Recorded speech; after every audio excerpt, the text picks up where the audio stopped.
Hi, and welcome to OTH Sports View. I'm Chuck Pollock, Times Herald Sports Editor. And the St. Bonaventure basketball teams have completed the non-conference portion of their schedule. In the offing is the Atlantic 10. And to talk about what just ended and what's to come are two beat writers from the TH. On my right, Jeff Madigan, who covers the women for the Times Herald. And on my left, in his 9th season with the men, JP Butler. And we'll talk about the women first.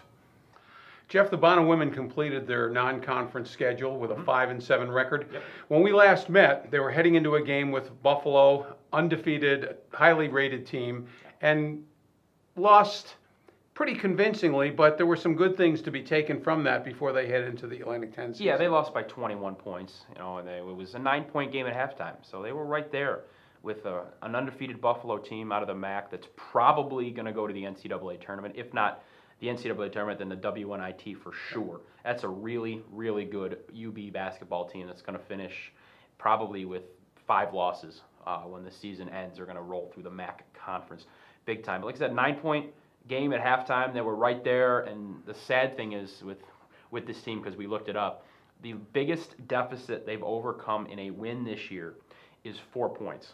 And that was they were trailing Colgate 12-8 early on. You want to go back to Edinburgh, it was a 5-point game there, but you're not going to look at that as it was an exhibition. So this team is unable thus far to show that when they're trailing in a game, that they can come back and win that game. Clearly, part of our job is a little bit of cynicism about how a team is going to do. But in this case, coming in, we knew that this team had lost 4 starters. It was going to be rebuilding. It was going to have to find contributing freshmen. And that's kind of happened. Yeah. Was a 5-7 what you might have expected in the non-conference? I mean, no, I expected 12-0, but I also expected the Bills to go 16-0, and so I've been wrong on 2 accounts so far. But yeah, I would say 5-7 is right about maybe 500, just to try to navigate the waters a little bit through the non-conference season. And now we're going to start Atlantic 10 play Wednesday afternoon against Rhode Island, and they have a good chance. Right now, yeah, their record is 5-7, but in the grand scheme, they're 0-0, and they have a 16-game schedule right now to try to prove their worth. And let's hope we're not talking about 7-8 for them when we get to the last game of the regular season. One of the things that Jesse Fleming had to look at was, okay, which freshmen are going to compete right away? He found 2 of them, Sarah Hart and Jaleisha Terry. McKenna Maycock, after a bit of a slow start, has come on. You can see she's going to be a contributor as a sophomore. Absolutely. So do you think maybe Jesse got what he wanted out of the non-conference portion of the schedule? I would think so. I mean, like I said, it's not about wins and losses right now for this team. It's all about personal growth, trying to get the freshmen to play better. They're gonna be up and down games. Like against Buffalo, the freshmen were pretty bad. If you look at their shooting numbers and overall, I came off the bench, Rihanna Council. She scored 4 quick points, which happened to be a career high for her. She played well. She played 13 minutes against Buffalo, but because she was a late signee to the team, she's not exactly where the other freshmen are. She missed some of the summer practices. So she's a little behind in her growth and development, but she's getting there for sure. I know that Coach Fleming and the staff really like her and hope she can continue to develop into the player that she wants to be. That's a look back. Final question. Now comes the Atlantic 10. You've already touched on it. This will be a much more consistently difficult test for them over these 16 games. Right. What's your hope? Well, last year they were 12-4 in the conference, but my hope is 16-0 because that would make my life a lot easier. But that would be unfair to say that they're going to be 16-0. I don't expect 12-4 again. That would be outstanding, and Jesse could be all up for Coach of the Year awards if he can get this current team to be 12-4. Kind of like the same as a non-conference. Let's see him go 8-8 in the conference. Now in Buffalo, that gets you fired, but down here in St. Bonaventure, that's probably not going to. It'll be right around 13-15, right around that. And you get a team that's right around 500 this year. I think that would be a successful season in terms of what they were looking at. During the preseason. Well, obviously, it's a lot more fun to cover a team that's winning. We'll talk now. You would know, right? I would. We'll talk next about the men with JP Butler. JP, when last we met, we were heading into the Bonnies' last non-conference game. We knew they were playing Canisius It wasn't coach speak to say that there was a concern about that game. As it turned out, there was good reason. All of a sudden, 12 games in, we've had 2 games that we think can be in the all-time second half century for Bonna. Obviously, the loss to UNC Wilmington, but I think anybody reasonably could say that the Canisius loss was more hurtful. It was a really tough loss, I think, especially just coming at home, against a Little 3 rival right like that, a team that they hadn't lost to at home since 2003, actually. So, no matter how the teams are faring at any given point, I think when you have a team like that at home, and especially in a season like this, you're certainly expected to win that game. And it was just, to me, the biggest, most visible example yet of just how, bad defensively this team has been through these first 12 games so far.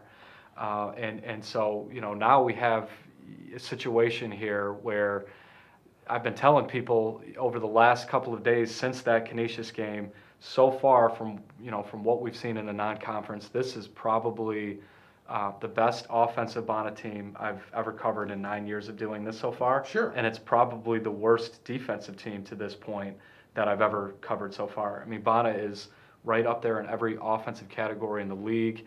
They lead the A10 in scoring. They're number 1 in 3-point field goal percentage. They've got 2 20-point scorers on their team who are right up there, one of the highest scoring tandems in the country. Defensively, they're now down to 13th out of 14th in the league in scoring defense. They're giving up 77 points a game, 11th in field goal percentage defense, and second to last in 3-point field goal percentage defense. That's an area that we talked about the last couple of games as being a big point of concern. That's why we figured the Canisius game would be tough still. It would be a high-scoring game, but I thought it would be a game that they would still ultimately be able to pull out in the end. But that 3-point defense again. Army comes in last Monday night and hits 8 in the first half and 11 for the game. Canisius comes in on Thursday, again one of the better 3-point shooting teams they'll see. Canisius was, I think, 17th in the country in 3-point percentage and 30th in makes. And again, it's the same kind of thing. They just shoot the lights out, and again, Canisius is very good offensively, but to give up 106 points, that's the second most they've ever allowed in a game under Schmidt. Granted, it needed an overtime to get to that point, but still, to give up 106 points to a rival in a game that you were kind of expected to win, in a game that they were double-digit favorites in, that does not bode very well. It's kind of an understatement on Mark Schmidt's point, but he said afterward, you score 101, you expect to win. I will say one of the interesting things that came out of that game, which we've already talked about extensively, but it was reaffirmed, this team's guards are superior. Jalen Adams had a 2-point first half, got himself in foul trouble, fouled out at a very key time, and Matt Mobley, who had kind of struggled the last 2 games, almost had enough by himself to lift him over Canisius in a tough matchup. Right, and that's the one thing that they're always going to be able to lean on, I guess, or count on to some extent, to maybe just kind of mask some of the defensive struggles a little bit, is the fact that, okay, we've seen again here now going to the start of conference play, Bonna probably does have one of the best, if not the best, backcourt in the A10 again this year. That was the case last year when we saw, how far 2 really good guards, can take a team. So, that'll probably, be the case again. They'll probably be able to outscore some teams. They'll probably be able to win some games in the end by having those guys on their team. And I think one of the big things to see, even though it was in a loss, I guess a bright spot, is the fact that, we saw what Mobley can do, in crunch time with the game on the line. He'd never really been put in that position before. he was on Thursday when Jalen Adams fouled out with 4 minutes left. Obviously, we knew he can score and, you know, fill it up throughout the course of a game, but, you know, what can he be at the end of a game the way we knew that, you know, Adams and Marcus Posley could be. And we at least got a little bit of a sense of that in this game. He's hit some huge shots at the end. Obviously, the three-pointer with just a, you know, second or two left, the twisting, turning, turnaround, makes the three-pointer to force overtime. That was a very clutch shot. It's almost like some of those you know, genes made their way into, you know, Mobley at the end of the game. It's almost like they were transferred over to him, and it's just like, okay, Adams is on the bench, so I have to do that now. So that's a good thing to see, but, you know, I'm looking at it as, okay, last year they won a bunch of, you know, close games. They got, you know, some stops at the end of these games.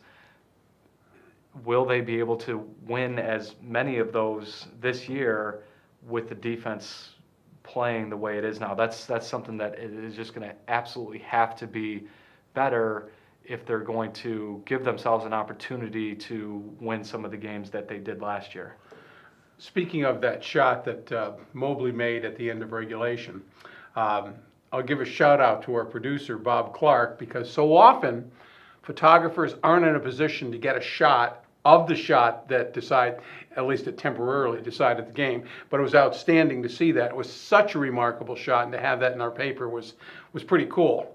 So 8-4, you'd hope for, I know, 9-3. That would have been the best under Schmidt in a non-conference schedule. Now on Friday, you go to UMass, A10 schedule starts. What are you looking for? Well, I think so. You know, at this point, 8-4. You know, as we said, 9-3 would have been the best non-conference winning percentage under Schmidt. They would have, you know, closed the season on a nice 3-game win streak and had momentum going into this game at UMass. And now they're in a position, you know, where they lost that momentum. They're kind of licking their wounds a little bit. And this is something that we've actually seen before in the last couple of years, losing that game right before Christmas to kind of really halt some pretty solid momentum to that point. 2 years ago, it was Maryland Eastern Shore at home on the same day. They all came on the same day, December 22nd, all three of them. Maryland Eastern Shore at home, and then last season it was at Siena, a tough game that they lost at the very end. And then this year, you know, losing to your rival Canisius at home. And so, you know, they don't have that going into this UMass game. And I think there are two ways of looking at what they've done to this point. One is, okay, they're 8-4, and they came within the last minute of winning, you know, at Florida, UNCW, who's back to getting top 25 votes, and Canisius at home. They're that close to maybe winning those 3 games and going in to conference play here at, you know, 11-1. The other way of looking at it as is that they have 2 losses now to teams outside of the top 150. Arkansas Little Rock has fallen back with a loss or 2. They're now at 182. Canisius is at 161 after that win over Bonnet. So they have 2 kind of bad losses, and they have no great wins. Their best win right now is over number 136 Buffalo. So, you know, again, that's not going to, you know, look great, is what I'm saying, at the end of the season. So now they go into UMass here, and even this one is not going to be an easy game at all. No A10 road game, you know, is really ever going to be easy. Right. UMass was picked to finish 10th in the league in the preseason. Bonnet was picked to finish 5th. But I think UMass has been a little bit better than that. They're off to a pretty good start, 9-3 start. This was looked at as maybe going to be more of a rebuilding year for them, but they've had enough pieces to really be able to compete every time out, and I suspect that'll be the case in A10 play. They got a good top player in Dante Clark, who's one of the best scorers in the league. They've got 2 really good freshmen that they're relying on right out of the gate here. DeJon Giroux, who's one of the highest recruited players in years, and Lewayne Pipkins, who's emerged as their second leading scorer. To me, they have one of the most interesting players in the league, and Rashawn Holloway, who's that great big kid, 6'9", 330 or whatever he is, who's actually become a pretty good, post player who can really move for his size. And so this is going to be, a tough game right out of the gate. UMass has always been a pretty good scoring team. So again, this will be, a test for this, Right. defense that just, hasn't been obviously all that great. And then to me, the real test of, okay, where are they at? What kind of start are they going to get off to here comes right after that. They open the home portion of their A10 with Dayton, who, right now might be the best team in the league, certainly going to be in the discussion at the end. Speaking of, and this is a final thought, but given the Bonnies' predicted finish of 5th, are you given pause to maybe reassess where they sit in the pecking order because of their defensive struggles? That's a good question, and I'm actually going to have the opportunity to do that because Matt Vautour, who covers UMass, right. And he's makes his way in every year for the home UMass game, reached out to a beat guy from every team, and he's going to have everybody just kind of reassess, redo their A10 rankings going into the start of the A10 season now that we've had everybody's non-conference play to see kind of what they've done to this point. And so I'm going to do that this week before those games this weekend. And at this point, I'd still be inclined to keep Bonna at number 5, just because I think the 4 teams that I had ahead, Dayton, Rhode Island, VCU, and Davidson, have all demonstrated, in some, the A10 hasn't been great in the non-conference, but they've been, pretty good. I think they've been the 4 best teams for the most part. And then Bonna, even with the loss to Canisius, we've seen, still has the potential to be pretty good. And I just don't know if any of the other A10 teams behind them right now have done enough to move past them. So it's not even so much, what Bonna has done. It's that nobody else has really done enough to demonstrate, themselves as being a top 5 team either. So I'd be, more inclined to leave Bonna there. And again, getting back to one of our original points, they've got, guys like Adams and Mobley there. Denzel Gregg has had a pretty good year so far. David Ando is emerging as a 3rd or 4th scoring option there. They've got the offense to win any game on their schedule. Sure. It's just and defense. I'd imagine this week defense is just going to be the complete focal point here. They've got to get better at the point of attack, and not letting that first guy get in the paint. Now they're kicking it out, and that's causing all the disruption, open threes. If they can start to figure that aspect of it out, then I think they can absolutely still be a top 5 team. If they can't, then it'll be interesting to see what happens the rest of the way. We'll talk more about that next week on OTH Sports View.